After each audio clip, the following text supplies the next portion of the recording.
ध्यान दीजिएगा दोस्तों, यह प्रश्न बहुत ही इंपॉर्टेंट है। ठीक है, पुलकेशिन द्वितीय, समुद्रगुप्त, हर्षवर्धन या अशोक। हेलो दोस्तों, स्वागत है आपका लॉजिक विद लोकेश चैनल में। आज हम आपके लिए लेकर आए हैं प्राचीन भारत के अभिलेख से जुड़े 14 सबसे महत्वपूर्ण एमसीक्यूज पार्ट 2। अगर आप railway group D, NTPC, SSC, UPSC या अन्य किसी सरकारी परीक्षाओं की तैयारी कर रहे हैं तो यह वीडियो आपके लिए है। बेहद खास होने वाला है क्योंकि इन अभिलेख से हर साल परीक्षा में सवाल जरूर पूछे जाते हैं। और खास बात यह है कि खान सर का पॉकेट जीके सामान्य ज्ञान के किताब से सभी प्रश्न इसी किताब के पहले पेज से लिया गया है। तो पहले इसे एक बार ध्यान से देख लीजिए। अब बिना देरी किए शुरू करते हैं यह सेशन। प्राचीन भारत के अभिलेख से जुड़े सबसे महत्वपूर्ण एमसीक्यू पार्ट 2। पहला प्रश्न है, हाथी गुफा अभिलेख किस शासक से संबंधित है? हाथी गुफा अभिलेख किस शासक से संबंधित है? अशोक, खारवेल, समुद्रगुप्त या पुलकेशिन द्वितीय? बताइए दोस्तों, पहला प्रश्न संख्या का उत्तर क्या होगा? तो हाथी गुफा अभिलेख खारवेल शासक से संबंधित है। ऑप्शन नंबर बी हमारा सही उत्तर हो जाएगा। बढ़ते हैं अपने अगले प्रश्नों की तरफ। अगला प्रश्न है, जूनागढ़ गिरनार अभिलेख में किस शासक द्वारा सुदर्शन झील का उल्लेख किया गया है? जूनागढ़ गिरनार अभिलेख में किस शासक द्वारा सुदर्शन झील का उल्लेख किया गया है? जल्दी से कमेंट में बताइए दोस्तों, प्रश्न संख्या 2 का सही उत्तर क्या होगा?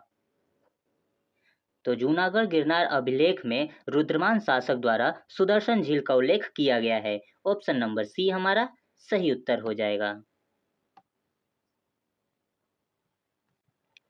अगला प्रश्न है, नासिक अभिलेख में किसकी उपलब्धियों का वर्णन किया गया है?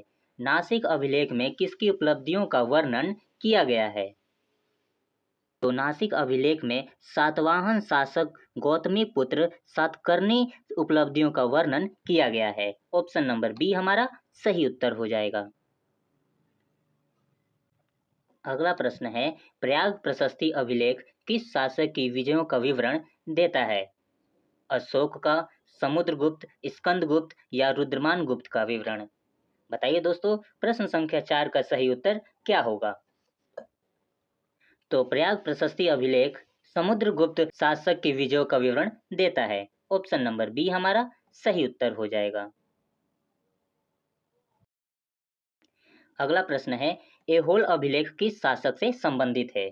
ऐहोल अभिलेख किस शासक से संबंधित है? ध्यान दीजिएगा दोस्तों, यह प्रश्न बहुत ही इंपॉर्टेंट है। ठीक है, पुलकेशिन द्वितीय, समुद्रगुप्त, हर्षवर्धन या अशोक? बताइए दोस्तों, ऐहोल अभिलेख किस शासक से संबंधित है? तो ऐहोल अभिलेख पुलकेशिन द्वितीय शासक से संबंधित है। ऑप्शन नंबर ए हमारा सही उत्तर हो जाएगा। अगला प्रश्न है, मंदसौर अभिलेख में किसके बारे में जानकारी दी गई है?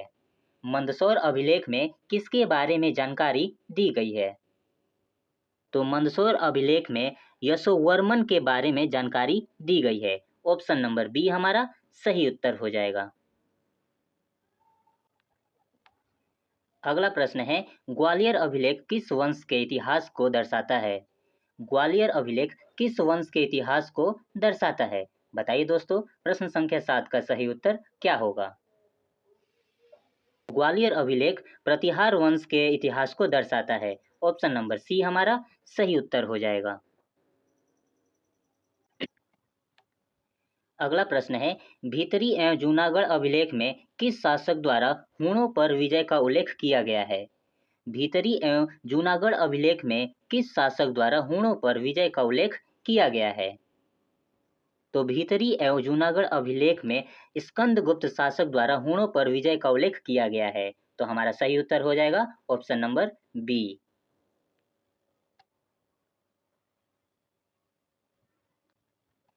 अगला प्रश्न है, देवपाड़ा अभिलेख किस बंगाल शासक से संबंधित है?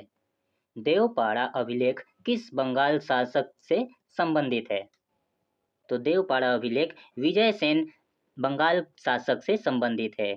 ऑप्शन नंबर ए हमारा सही उत्तर हो जाएगा। अगला प्रश्न है, बांसखेड़ा और मधुबल अभिलेख किस शासक की उपलब्धियों पर प्रकाश डालता है? बांसखेड़ा और मधुबल अभिलेख किस शासक की उपलब्धियों पर प्रकाश डालता है? तो बांसखेड़ा और मधुबल अभिलेख हर्षवर्धन शासक की उपलब्धियों पर प्रकाश डालता है। ऑप्शन नंबर बी हमारा सही उत्तर हो जाएगा। अगला प्रश्न है, बालाघाट एवं काले अभिलेख किससे संबंधित हैं? बालाघाट एवं काले अभिलेख किससे संबंधित हैं? गुप्त वंश, मौर्य वंश, सातवाहन वंश या प्रतिहार वंश? तो हमारा सही उत्तर हो जाएगा सातवाहन वंश से संबंधित हैं बालाघाट एवं काले अभिलेख। ऑप्शन नंबर सी हमारा सही उत्तर हो जाएगा। अगला प्रश्न है, अयोध्या अभिलेख में किसकी उपलब्धियों का वर्णन किया गया है? अयोध्या अभिलेख में किसकी उपलब्धियों का वर्णन किया गया है? तो अयोध्या अभिलेख में शुंग वंश का उपलब्धियों का वर्णन किया गया है। ऑप्शन नंबर सी हमारा सही उत्तर हो जाएगा। अगला प्रश्न है, भरहुत अभिलेख का क्या महत्व है? भरहुत अभिलेख का क्या महत्व है? तो भरहुत अभिलेख का शुंगों द्वारा निर्मित का महत्व है। ऑप्शन नंबर ए हमारा सही उत्तर हो जाएगा। दोस्तों, यह रहा इस सेशन का आखिरी प्रश्न। तो प्रश्न यह है कि एरन अभिलेख का ऐतिहासिक महत्व क्या है? एरन अभिलेख का ऐतिहासिक महत्व क्या है? दोस्तों, यह प्रश्न हम आपके लिए छोड़ते हैं एचडब्ल्यू के रूप में। हमें पूरा यकीन है आप इस प्रश्न का उत्तर हमें अवश्य देंगे। हमें आपके सही उत्तर का इंतजार रहेगा। तब तक के लिए अपना ख्याल रखिए, स्वस्थ रहिए, राधे राधे। और हाँ दोस्तों, इस प्रश्न का उत्तर आप हमें कमेंट बॉक्स में अवश्य ही दीजिएगा। तो चलिए मिलते हैं अपने अगले सेशन में नए टॉपिक के साथ। Thanks for watching.